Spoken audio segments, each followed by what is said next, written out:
am the woman that the Lord has shown mercy. When God indeed turned the captivity of Zion, they were like them that dream. I am just like as if I am dreaming. And if this is dream, I don't want to wake up. My name is Confidence Amarachi Onwere, and this is my wonderful husband, the soul that I have won to Christ.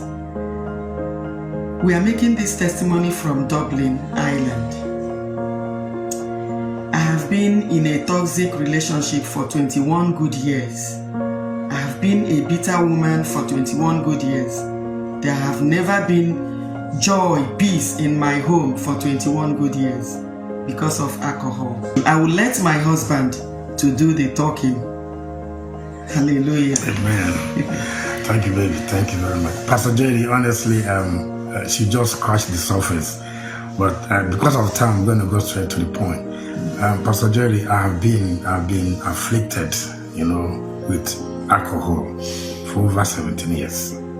More than 17 years.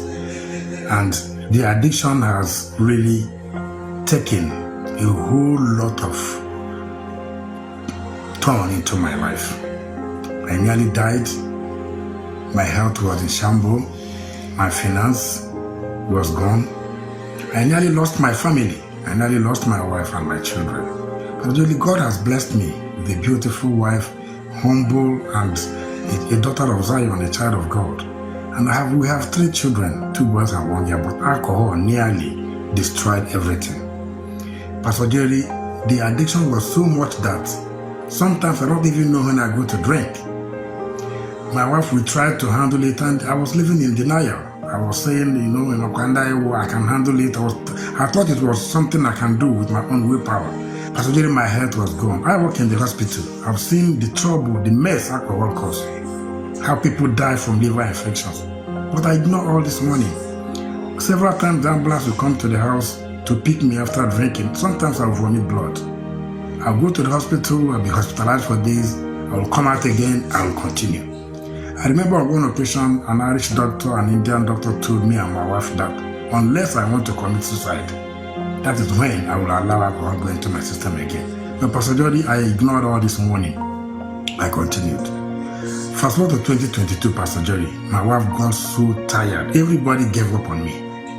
My wife continued praying, and even the police advised my wife to get a barring order to kick me out of the house because the children are living in a very toxic environment and they can't take it, or they will come and take the children to custody. It got to that level, Pastor Jerry. But my wife continued praying. Pastor Jerry will always mention addictions and all that, But at the end of the day, mine was very stubborn because it was not ordinary. Sometimes I would drink, Pastor Jerry. I would go and sleep in the bush in Ireland. Pastor Jerry, oh no, I was a mess. There was so much disgrace, so much ridicule, so much mess to me and my family, Pastor Jerry. Fast forward to March, on the night that I cannot forget that day.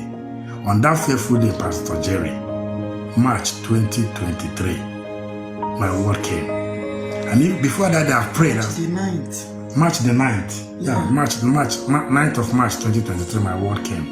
And before that, the Pastor Jerry prayed, said, God, if truly this man is a man of God, put my word, put my situation, let him mention it. Addiction is not addiction, is addiction, but let my case come. And the way Pastor Jerry handled my case on the 9th of March, Pastor Jerry, it was to me as if somebody was behind you and telling you exactly what was going on in my life. Pastor Jerry, you mentioned it the way it was. Pastor Jerry, you said, that was during the 4 days of wonders and suddenly. Pastor Jerry, you mentioned it. 38 minutes into the prayer. You said you will not be mocked over that matter again. Oh my God. When I heard that word, Pastor Jerry, I fell down. Pastor Jerry, you continued. You prayed. You hammered on it. You reversed it. Pastor Jerry, that was it. I got my deliverance. Pastor Jerry, look at my medical report. The gamma GT, that's your liver function. Mine was 659. My liver was 659. That was too dangerous. Doctors were saying they don't know why I'm still alive. I don't know why God kept me alive. Pastor Jerry, my GP was preparing me for rehab and detoxing and all that. But when that word came, I received it. I went back to my GP. I said, there's no need for referring me to rehab and this, that I want to do another test, that the Lord has healed me. Cut the long story short, GP refused. Said that this case has been with him since 2011. That they cannot allow it to, maybe I want to die. I said, no, I want to do another test, that the Lord has healed me. What God cannot do does not exist. Now, on my request, my GP ran another test this month. Pastor Jerry, from 659, it came down to 77, Pastor Jerry. 77. The GP was shocked when the result came out. I said to him, what God cannot do does not exist. Pastor Jerry, look at the graphic impression of my case. You see you see how I was hitting high deadly liver functions. Very dangerous. But after the word came, Pastor Jerry, see the speed my liver recovered. Now this is 77. Pastor Jerry, I'm completely healed. I don't have any pressure to drink again. No urge. That demonic pressure that comes, that I don't even know when I will go and buy alcohol, Papa, it is gone. I'm free. I don't drink again. I praise God. I thank God for my deliverance. I don't even if I smell alcohol now, Pastor Jerry, it's like I don't, it irritates me. Now I can sleep. Before, if I don't drink, I don't sleep. But now I sleep like a newborn baby. I sleep, there's peace in my house, my children are so happy, everything is restored, Pastor Jerry, my health, my relevance is back. Papa, we thank you. And Papa, you, Papa, please, we beg you, we need Streams of Joy Island. Yes. We are waiting for you. Honestly, we are waiting for you. Island is waiting for you. What God cannot do does not exist. I am a happy woman now. I am happy enjoying my marriage. My children are happy. I thank the name of the Lord. My name is Nkaite. I'm sharing my testimony from the UK. I'm here to thank God because I am the woman that God has shown mercy. I can say that. I'm happy that I get to say that today, that I am the woman that God has shown mercy. As you can see, I already look it. Today is my baby dedication. I took my baby to church. After 5 horrible miscarriages, God decided to show me mercy. I joined NSPPD 2020. So while I joined, I decided to be joining and also watching the testimonies as well. On one of those days, I heard a lady share her testimony that she was having miscarriages at 6 weeks. 6 weeks on the dots, she would have a miscarriage. And that was a similar experience that I had. I was having miscarriages at 6 weeks. One of them was just a few days after, but then 5 whole miscarriages. That was my experience.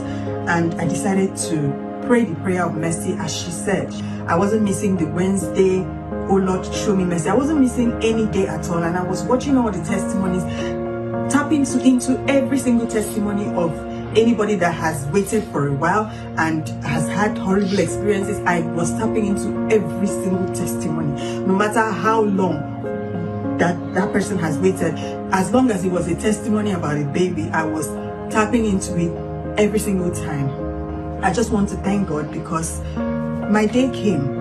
Pastor Jerry kept decreeing. There was that period, Pastor Jerry kept decreeing, oh, take your baby, receive your baby. And I was not missing any day. I wasn't missing any day at all. Pastor Jerry kept saying, what you are afraid of will not happen. Any woman that has gone through miscarriages will know that the devil attacks your mind on a different level anytime you're pregnant. And that was the case. But today, as at the time I had even started discussing about IVF, because of the rare condition that they had mentioned on one of my one of the appointments that I went for, I had so many negative reports. Every single time I was hearing I'm sorry from the hospital, every single time you would say, oh, I'm sorry, this didn't stay, oh, it might be this, it might be that, different investigations being done. Some came out with nothing, one came out with a rare condition that it's not common. When you have to read about something and you're scared because you're like, it's like there's few people that have gone through this. You're now wishing it was maybe another negativity that they told you about and not something like this. Maybe something that more people have gone through. I have been on this altar consistently and I'm not going anywhere. Today, I took my beautiful gorgeous, perfect baby boy to church. There's nothing wrong with him. He's perfect from head to toe. This is obvious that this is God's doing, because as at the time I got pregnant, I had no idea how it happened. So it happened at the time when I was already in discussion of being on the waiting list for IVF, and it happened. I had no clue how it happened. So it is God. God showed me mercy. That pregnancy stayed, and today I took my baby boy to church. He's perfect.